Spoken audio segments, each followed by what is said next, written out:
The Nganyi community from Mhaya constituency in Western Province has for years, through their rainmakers, used locally available flora and fauna to predict weather patterns. With the vast indigenous knowledge, the community has been able to navigate through the changing weather patterns, albeit with uncertainty. We know that the indigenous knowledge is dependent on natural resources, and with climate change looming up, we don't know what will happen. So we are going to build up climate change scenarios and try and see how this will affect the indigenous knowledge.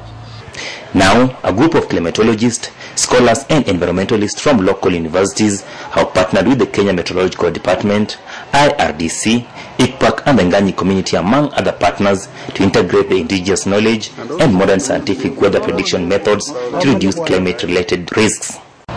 This project was given birth to an earlier project we did with the UNEP, and we started developing friendship with the Nganyi community together with Professor Gallo. We thought that they are respected as a community of indigenous knowledge, particularly in adaptation. What is it that we can share from each other in order to live today and also to adapt tomorrow? And it's a lesson where we are learning more from the community to help them document whatever they have, so that they can be safe and also the next generation can understand what we do. The project envisages a world-class indigenous knowledge center of learning, climate adaptation, of risk reduction and sustainable development. And they are trying to get also a community center where their member of parliament has been able to commit himself to make sure that this is going to be a shining example, because they already have a strategic plan. And this particular project, as sustainability is part of his strategic plan, and it is a key driver to his strategic plan, because he believes poverty reduction is closely related to extreme weather of the region. Sustainable development is closely related to the extremes, what the extremes does to this particular community.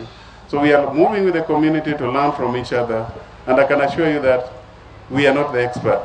The few months we have been to them, 9 years, actually they know quite a lot.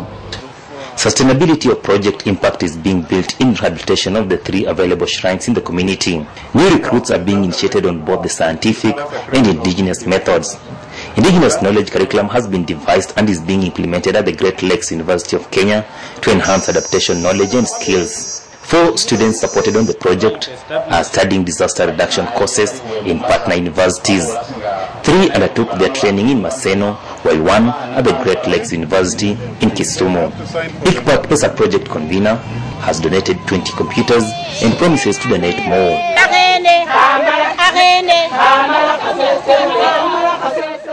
Also catered for in the interest group is the women folk and youths who are identified and encouraged to venture into income-generating activities alongside preserving the natural flora and fauna in the area.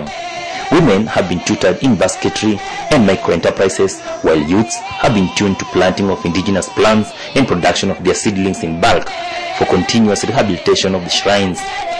The government hand is seen in the Kenya Meteorological Department, which has committed to putting up a resource center to house some of the project resources and other observatories. The Kenya Meteorological Department, we are in charge of forecasting for the whole country, and our purpose in this project has been to integrate the modern science forecasts with the IK, or indigenous knowledge of the community, and also to disseminate this information for proper utilization within the community. Kenya Museum has been incorporated to enhance conservation of shrines, flora and fauna through facilitating production of dissemination materials, brochures, carbon dating, and preservation of special specimens from the shrines. While attending one of the dissemination forums in the village, IRDC President Marlon David said he hoped that the partnership will generate sound ideas to cope with the climatic changes sweeping across the globe. Weather is changing all over the world and we still don't understand it. It is happening in my country too, and it is happening in Great Britain. It is my hope that we can learn from you, from the work of the team here, and that these lessons can be used not only in Kenya, but in other parts of the world.